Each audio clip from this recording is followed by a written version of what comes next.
Hola, muy buenas a todos, gente. ¿Cómo estáis? En el capítulo de hoy volvemos con biología. Ya explicamos en el anterior capítulo la inmunología, las enfermedades y hoy vamos con la biotecnología y la ingeniería genética. Todos esos procesos y esas técnicas que se utilizan para editar el ADN de una persona o de algún animal, planta o ser vivo. Así que, sin enrollarme más, empezamos. Para empezar, ¿qué es todo esto de la biotecnología? Pues la biotecnología la podemos definir como la utilización de sistemas biológicos, seres vivos o sus derivados para obtener bienes y servicios. Solo con esto puede que no suene ninguna aplicación práctica y a pesar, además, de que la biotecnología suene como algo muy moderno, de editar genes y tal, en realidad la llevamos utilizando mucho tiempo, ya que abarca bastantes tecnologías como técnicas tradicionales que se usan desde hace mucho tiempo, como la fermentación de los alimentos, el pan, la cerveza y el yogur, ya que se hace mediante bacterias, hasta la biotecnología moderna, que ya está basada en nuevas técnicas del ADN recombinante, es decir, ingeniería genética, y otras que ya explicaremos más adelante. Os voy a empezar hablando sobre la ingeniería genética. La ingeniería genética es, atentos porque la definición es un poco larga, y es que es el conjunto de técnicas que nos permiten modificar la información genética de una célula, de un grupo de ellas o de un organismo. Incluso nos permite combinar fragmentos de ADN que proceden de diferentes individuos de la misma especie o de especies distintas. Es decir, podemos alterar el ADN de una célula o coger ADN de otra célula e implantárselo a la que estemos estudiando. Esto nos permite obtener organismos con determinadas características que queramos. Un organismo cuyo genoma ha sido modificado artificialmente empleando ingeniería genética se llama organismo genéticamente modificado. Sin embargo, si lo que hemos hecho es modificar su ADN con ingeniería genética, pero introduciéndole genes de otras especies, se llaman organismos transgénicos. Aunque este nombre de transgénico solo se utiliza para organismos pluricelulares, como animales o plantas. Si hemos metido ADN de una bacteria en otra o de un virus, pues utilizamos el nombre de microorganismos recombinantes en vez de transgénicos. Eso se deja más, pues para animales y plantas normalmente. Porque para personas está prohibido. Ya que estos son técnicas muy novedosas que aún no se conocen a la perfección y en la mayoría de los países está prohibido modificar el genoma de una persona, excepto en Estados Unidos, que hace muy poco han aceptado leyes, pero eso sí muy restringidas. Al igual que en una ingeniería mecánica necesitamos herramientas como un destornillador o un martillo, en la biotecnología y en la ingeniería genética también vamos a necesitar herramientas. Pero estas serán un poco diferentes, como por ejemplo las enzimas de restricción. Estas enzimas se encuentran en las células y cuando las extraemos y las purificamos, se convierten en unas herramientas que nos sirven para cortar las moléculas de ADN, ya que son capaces de poder dividir el ADN en puntos específicos. Por tanto, con la ayuda de estas enzimas podemos aislar un gen determinado. Simplemente las utilizamos para cortar por dos extremos y ya lo tenemos. De este tipo de proteínas se conocen más de 400 tipos, la mayoría provenientes de bacterias y se diferencian de unas a otras por el sitio del ADN en el que corten. El funcionamiento es el siguiente. Las enzimas se van deslizando por la hebra de ADN y cuando se encuentran con una secuencia de bases determinadas, lo cortan como si fueran unas tijeras. Ya sabéis que la secuencia de ADN va, por ejemplo, yo que sé, A, T, T, C. Pues si una de estas enzimas es un tipo de enzima que corta la secuencia ATTC, por ejemplo, se va deslizando y cuando ve que hay ATTC, se para y lo corta. Eso sí, la secuencia de bases la secuencia tiene que tener entre 4 y 8 bases y ser palindrómica. ¿Qué quiere decir esto? Que se lee igual de derecha a izquierda. Al cortar la doble hélice del ADN, estas enzimas dejan en los extremos secuencias de una sola hebra, que se llaman extremos cohesivos o también extremos pegajosos. Esto es porque tienden a volver a unirse. A lo mejor no entre sí de nuevo, pero sí con otra cadena. Y cualquier extremo pegajoso pues se va a hibridar con otro extremo generado por el mismo enzima. Vistas una vez las tijeras, ahora tenemos el pegamento y este papel lo va a emplear el ADN ligasas, que son otras enzimas que nos permiten unir los fragmentos de ADN de cualquier procedencia. Y por último tenemos los vectores de transferencia, que son fragmentos de ADN que nos permiten transferir genes de un organismo a otro, por ejemplo, de una bacteria a otra bacteria diferente. Los más usados son los plásmidos bacterianos o los virus. Antes de continuar, ya que hablamos bastante de los virus y las bacterias, creo que es importante que conozcamos el concepto en sí. Tanto los virus como las bacterias son microorganismos. Un microorganismo, pues muchos lo sabréis ya, que es un organismo microscópico, es decir, que no se ve a simple vista y necesitamos un microscopio para verlo. La microbiología es la ciencia que estudia los microorganismos, que está muy ligada a la ingeniería genética. Hay una gran diversidad de microorganismos pertenecientes a muchos grupos de clasificación taxonómica. Pero los microorganismos en sí los clasificamos por el modelo de organización celular. Primero tenemos los acelulares, en los que no hay un citoplasma envuelto por una estructura de membrana, que serían los virus, viroides y priones, que no están considerados técnicamente como seres vivos. Y después tenemos las formas celulares, que pueden ser procariota, que no presentan un núcleo y pueden ser las moneras, las bacterias, las eubacterias y las arqueobacterias, y las eucariotas, que son las que tienen núcleo, que pueden haber algas, hongos, protozoos o nuestras propias células que constituyen nuestro cuerpo. Todo esto os lo cuento como pequeña introducción hacia lo que voy a explicar ahora, que son los virus y los plásmidos.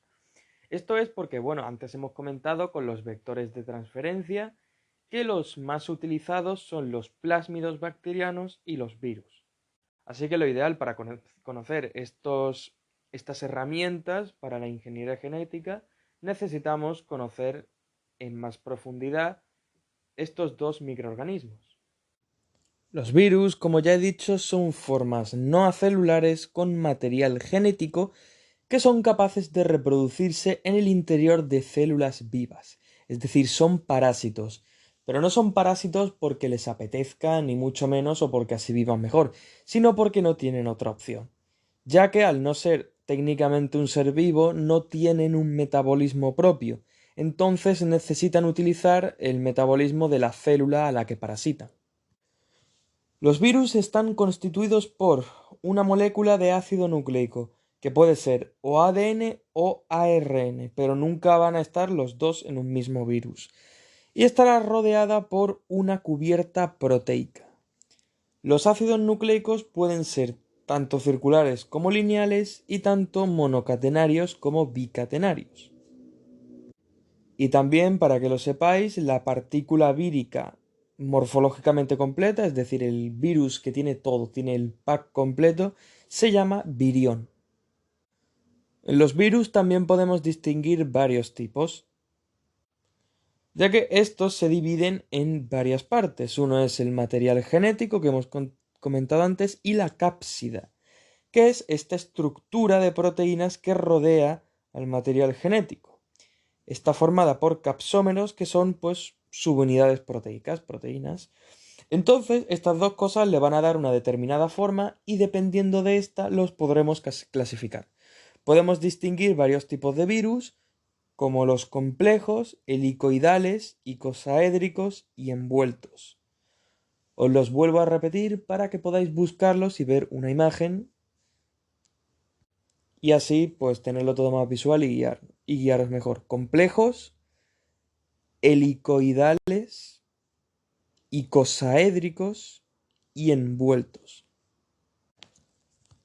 Y una vez vistos los virus, vamos con los plásmidos. Los plásmidos son pequeñas moléculas de ADN bicatenario de 2 cadenas que se encuentran en las bacterias. Casi siempre son circulares y se van replicando independientemente del cromosoma de la célula o también pueden integrarse a él. Y cuando están integrados reciben el nombre de episomas, ¿vale? Los plásmidos no son imprescindibles para la vida de la célula, no son orgánulos vitales, pero lo que sí que pueden hacer es ayudarla, ya que les aportan genes con propiedades beneficiosas. En una célula puede haber de varios tipos o varias copias del mismo. Algunos ejemplos de estos plásmidos son, por ejemplo, los plásmidos de resistencia, que le dan a las células propiedades de resistencia ante los antibióticos. Es decir, que una bacteria con estos plásmidos resistirá a los antibióticos.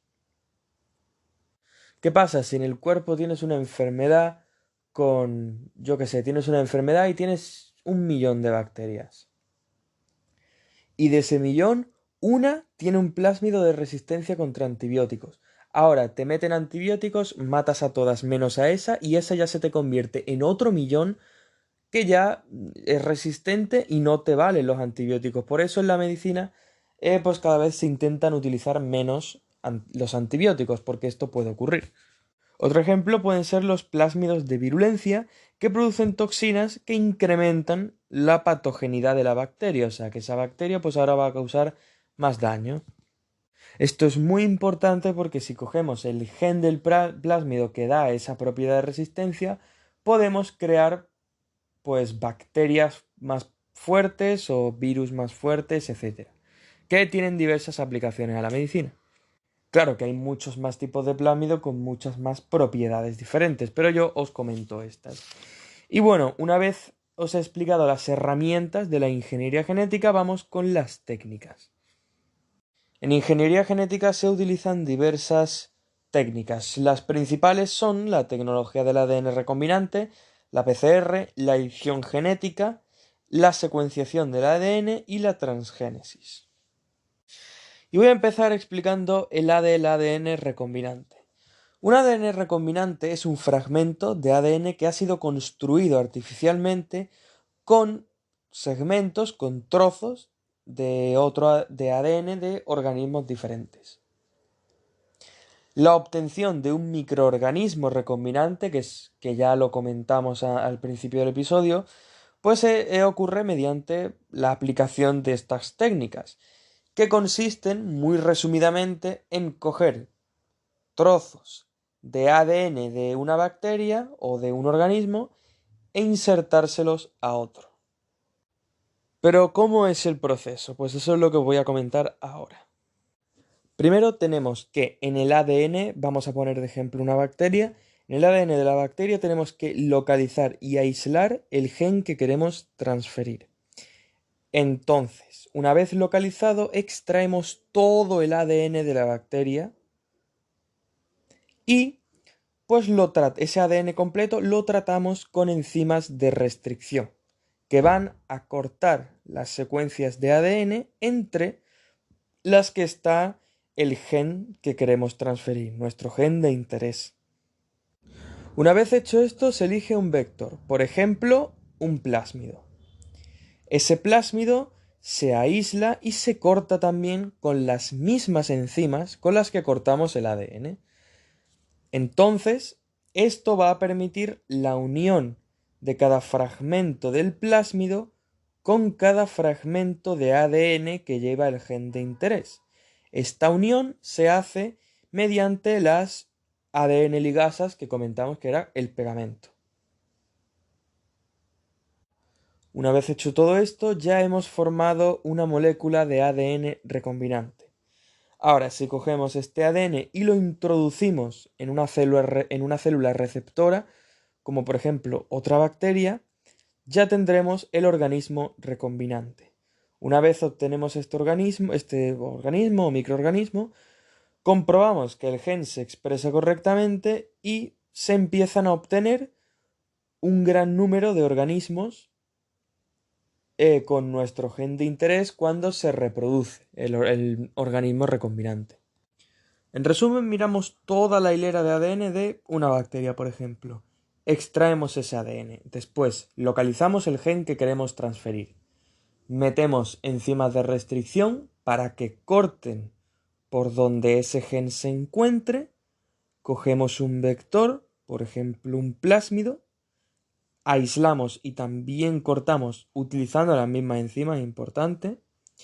Entonces, una vez aislado y cortado el plásmido, pues va a permitir que cada fragmento se una cada fragmento del plásmido se una con cada fragmento del ADN que lleva el gen. Esta unión lo hacen las ADN ligasas y ya estaría, ya tendríamos una molécula recombinante que meteremos en otra bacteria para que se vuelva un organismo recombinante. Esta se reproducirá e irá expandiendo el nuevo gen que hemos creado si todo ha salido bien.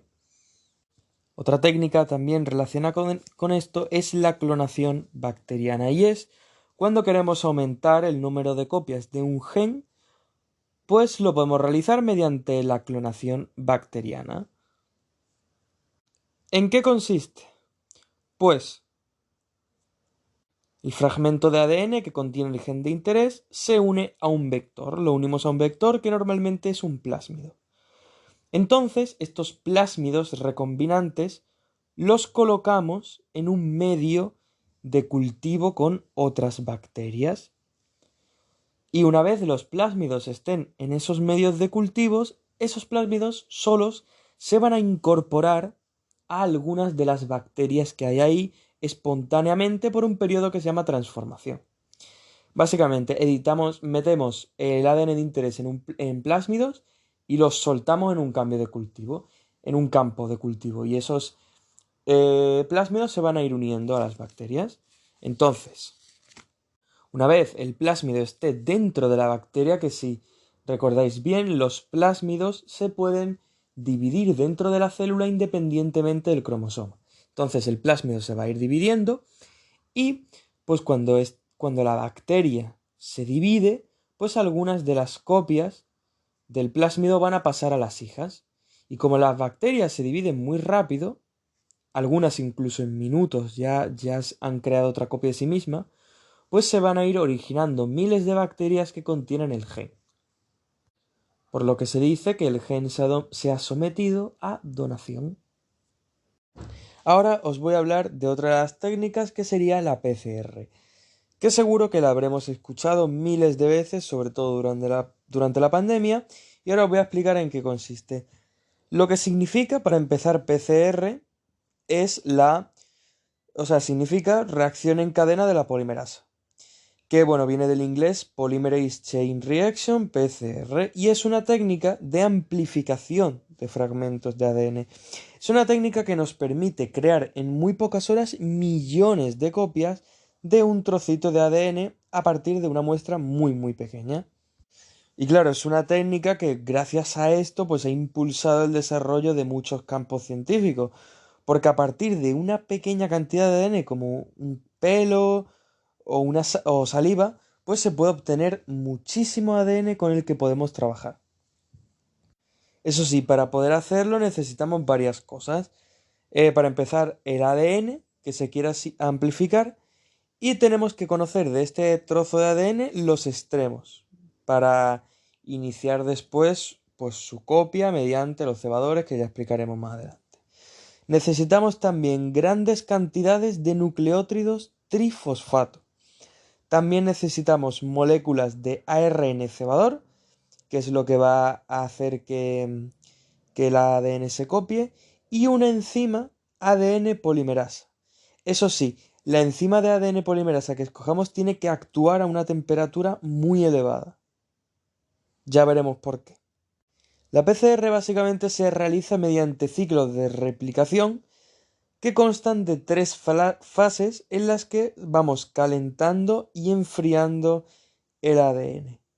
Y este proceso se va repitiendo hasta unas 20 veces, pudiendo conseguir así 1 millón de copias, como ya he dicho. Primero, para obtener los fragmentos de ADN, pues normalmente se suelen separar por electroforesis y con un marcador de peso molecular. Este marcador, pues son una mezcla de fragmentos de ADN cuyas longitudes conocemos, que se utilizan para determinar la longitud de fragmentos de ácido nucleico que no conocemos su longitud. Básicamente es como unas medidas estándar con las que podemos comparar. Por ejemplo, si hemos medido ya un trozo de ADN que mide 3 micras y hemos medido otro que mide 5 micras y ahora tenemos un trozo que queremos replicar que es un poco más grande que este pero un poco más pequeño que el otro, entonces más o menos medirá 4 micras. Básicamente sirve para eso, porque medir lo que mide cada fragmento de ADN es un proceso complicado y no vamos a hacerlo para cada muestra que cojamos, por eso tenemos unos estándares que vamos comparando. Entonces, una vez dicho esto, vamos a empezar a explicar el proceso de la PCR, en qué consiste. Primera fase de desnaturalización a 94 grados centígrados. Metemos el ADN, todo esto se hace mediante un termociclador, que es lo que va a ir aumentando y disminuyendo la temperatura. Entonces metemos ahí el ADN. El ADN se calienta por encima de los 90 grados para desnaturalizarlo y separar las dos hebras complementarias. Porque cuando aplicamos calor, mucho calor, pues rompemos los enlaces por puente hidrógeno que hay entre las bases de las cadenas y se separan. Entonces, una vez hecho esto, disminuimos la temperatura hasta los 50 grados. Y aquí es cuando los cebadores se unen a los extremos complementarios de cada cadena que se ha dividido, para después volverla a subir a los 72 grados esta vez. Y aquí es donde el ADN polimerasa entra en juego. De modo que se adhiere a una de las cadenas que se han dividido y va creando la complementaria. Es decir, que teníamos un ADN, una muestra, que tiene dos cadenas. Se ha separado en una independiente y en otra. A esta los cebadores se unen a los extremos, después se le unen el ADN polimerasa y a cada una de la cadena le va creando la otra que le falta. De modo que tenemos dos cadenas únicas separadas, se le unen los ADNs y crean otra, de modo que ahora antes teníamos un ADN de doble cadena y ahora tenemos dos ADNs de doble cadena. Y este proceso pues se va repitiendo, el ciclo se inicia de nuevo, se vuelve a subir la temperatura, se vuelve a bajar, se vuelve otra vez a subir, para que pues este ciclo se vaya repitiendo y se vayan creando más copias del ADN.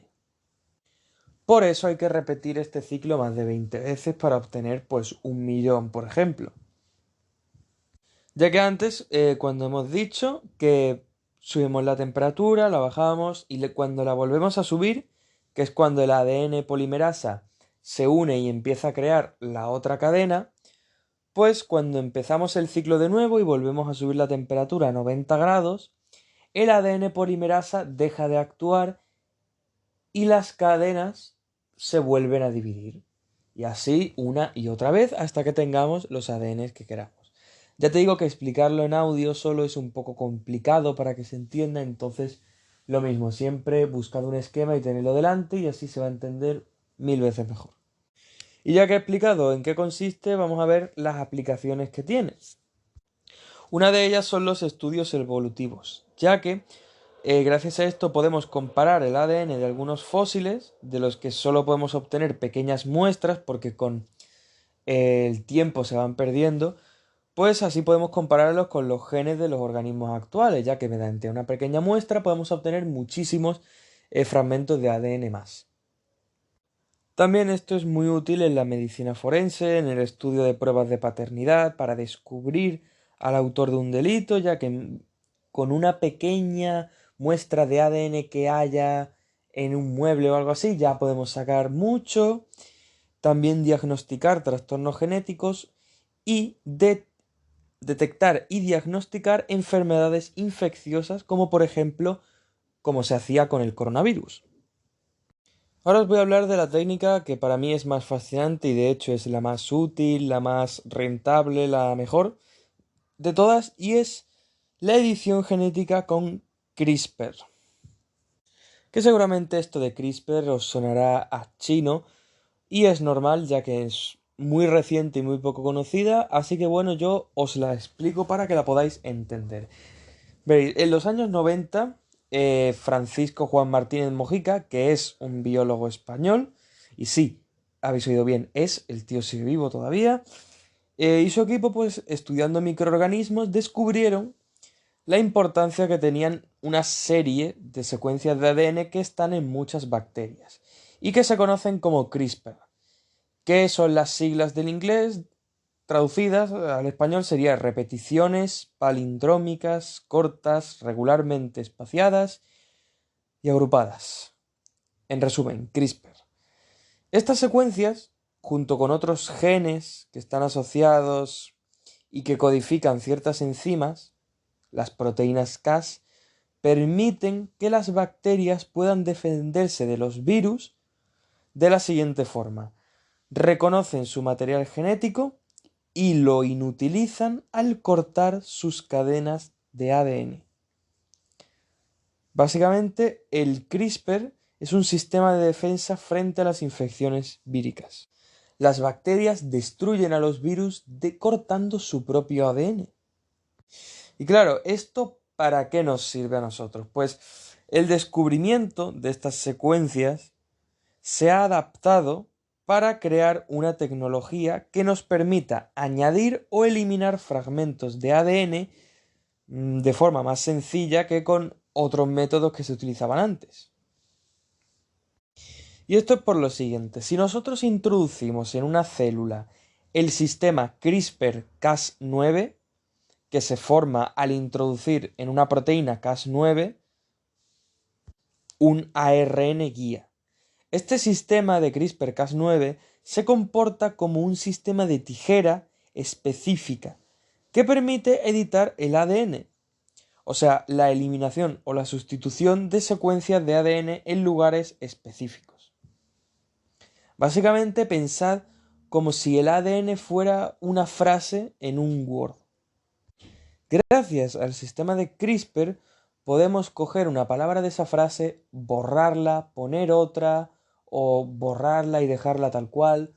Básicamente podemos editar específicamente cualquier parte del fragmento de ADN, cosa que hasta antes era muy costoso, era muy caro, etc. Ahora tenemos CRISPR, que es un sistema específico, sencillo, barato y rápido. ¿Y para qué podemos usar CRISPR? Pues la pregunta es ¿para qué no se puede usar? Porque literalmente lo podemos utilizar para cualquier cosa, ya que estamos hablando de coger un organismo y cambiarlo a nuestro gusto. Podemos prevenir enfermedades y curarlas, como por ejemplo el cáncer, aunque si haces esto probablemente el gobierno te asesine. Podemos curar la diabetes, fibrosis quística, también podemos realizar un diagnóstico pues molecular de enfermedades y producir medicamentos específicos. También podemos identificar cepas de bacterias para saber el origen de cierta epidemia. Podemos modificar genéticamente las plantas para eliminar sustancias perjudiciales como el gluten para los celíacos, las grasas, la nicotina, etc. También podemos modificar animales. Pues para mejorar su producción en leche, en carne, aún le aumentamos la masa muscular y así da más carne. También podemos evitar que se infecten por bacterias, etcétera. Aunque claro, esto es muy aburrido. Lo mejor algo más interesante sería, por ejemplo, coger a un pollo y ponerlo de 3 metros y que ponga huevos azules. Que técnicamente se puede. Hombre, igual algo tan surrealista no. Pero cosas así, por ejemplo, una lagartija que brille en la oscuridad. Eso, por ejemplo, sí se podría hacer. De hecho, hay experimentos de monos a los que les han metido genes de medusas y que brillan en la oscuridad. Esto es real. Lo que pasa es que no tiene ninguna utilidad, aparte de que está muy guapo, y no se invierte en esto, porque ¿quién coño quiere un mono fluorescente? Pero normalmente pues eso se utiliza en la industria para que los animales den más leche, den más carne, las plantas para que por ejemplo un plátano madure más lento, o algo mejor alguna planta que necesite un clima determinado, pues la modifico genéticamente para que soporte más el frío, para que soporte más el calor. Cosas así es para lo que se utiliza. También se quería utilizar para los animales que transmiten enfermedades, como por ejemplo el mosquito de la malaria, pues eliminar ese gen que transmite la enfermedad de forma que no la pueda propagar. Aunque es un tema complicado, ya que tendrías que, si no me equivoco, tendrías que esterilizar. Tendrías que quitarle la capacidad reproductiva al mosquito, entonces se extinguirían los mosquitos y bla. Un rollo que están viendo a ver si pueden o no pueden hacer esto. Pero en resumen, es una técnica revolucionaria que nos permite cambiarlo todo prácticamente. Lo de los animales que dan más carne o producen más leche hasta ahora, pues se ha ido haciendo, bueno, hasta hace poco, mejor dicho, se hacía con la cría selectiva. Te salía una vaca muy buena, te salía un toro muy bueno, los ibas cruzando y así. ¿Y eso funcionaba? Sí, pero a largo plazo. Con esto podemos tener vacas mejoradas, por así decirlo, en un mucho más corto periodo de tiempo. Eso sí, esta técnica de CRISPR es muy nueva y todavía no está totalmente perfeccionada. De hecho, hace muy poco, se crea una mejora técnica que la han llamado Prime Edition. Es como un premium del CRISPR. Y pues simplemente tiene una mayor precisión a la hora de cortar. Lo que pasa es que todavía pues hay casos en los que se producen efectos secundarios y adversos porque todavía no se ha conseguido esa precisión exacta al cortar los fragmentos. Por eso aún hay algunas dificultades que hay que superar para poder emplear esta técnica en nuestro día a día. Pero ya digo que esto es el futuro en sí. Igualmente, también hay ciertos dilemas éticos sobre si modificar el genoma porque juegas a ser Dios y bla, bla, bla. Bueno, pero bueno, eso a nadie le importa. El caso es que cuando perfeccionamos la técnica para cortar específicamente donde queramos y no cree efectos secundarios, esto lo va a revolucionar prácticamente todo, especialmente la medicina. Y todo lo que tenga que ver con la biología, como la ganadería, la industria de alimentos, etc. Finalmente os voy a hablar sobre la secuenciación del ADN. Esto es una técnica que nos permite determinar el orden de la secuencia de las bases de un determinado ADN. Los procesos que se usaban en las primeras técnicas de secuenciación consistían en un proceso muy trabajoso de secuenciación de fragmentos aislados mediante electroforesis en gel. Pero la técnica se ha ido mejorando y las mejoras han permitido que podamos automatizar e informatizar el proceso. Actualmente se realiza con unos aparatos que se llaman secuenciadores. Con el desarrollo de esta técnica apareció la genómica, que entre varios objetivos, el principal se encuentra en catalogar todos los genes de un organismo. Y más tarde también se creó la proteómica, que estudia el conjunto de proteínas expresadas por un por un genoma, una célula o un tejido. Y de aquí nace el famoso proyecto Genoma Humano, que incluye pues una serie de iniciativas destinadas a conocer los genes contenidos en los 23 cromosomas humanos, su localización, su secuencia y su función. El proyecto se inició en 1990 y en el 2003, 13 años después, pues fue presentado el genoma completo y se esperaba que fuera a tardar 2 años más, ¿eh? O sea que pensad lo laborioso y lo coñazo que era sacar esto antes, en un principio, que se pensaban que se iban a tardar 15 años en conseguirlo. Y bueno, al final se tardaron 13, tampoco es que sea mucha diferencia.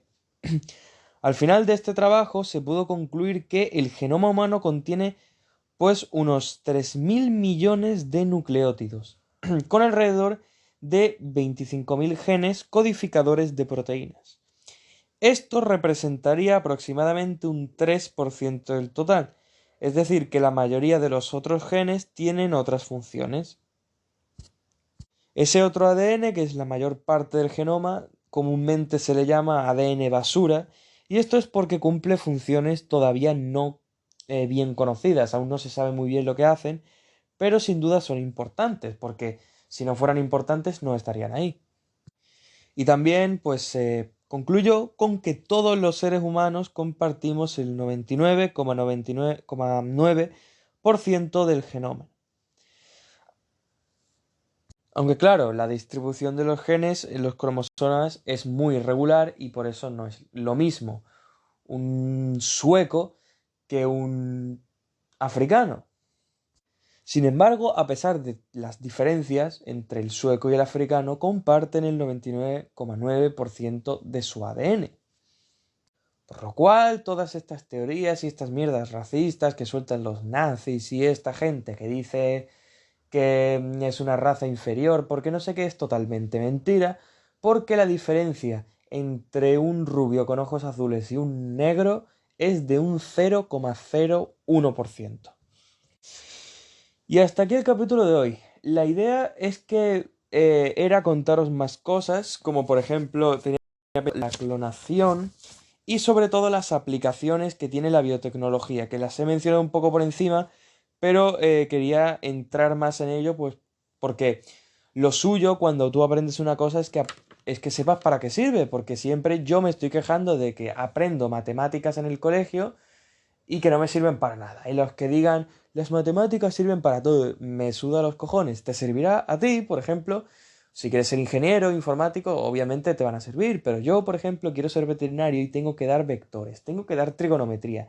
Y eso, lo mires por donde me lo mires, no me sirve para nada. Así que por eso yo, pues os quería explicar todas las aplicaciones que tiene esto que os acabo de contar, que son muchas. Y tenía pensado finalizar con el dilema ético que los gobiernos y el Senado y todo eso, pues discuten sobre si se debería de usar o no. Lo que pasa es que el vídeo se ha hecho larguísimo, los de biología siempre se hacen largos, así que lo voy a tener que partir en dos. Así que nada, eso sí, los capítulos los subiré el mismo día, no tendréis que esperar. Y ya está. Espero que os haya gustado y nos vemos en la segunda parte.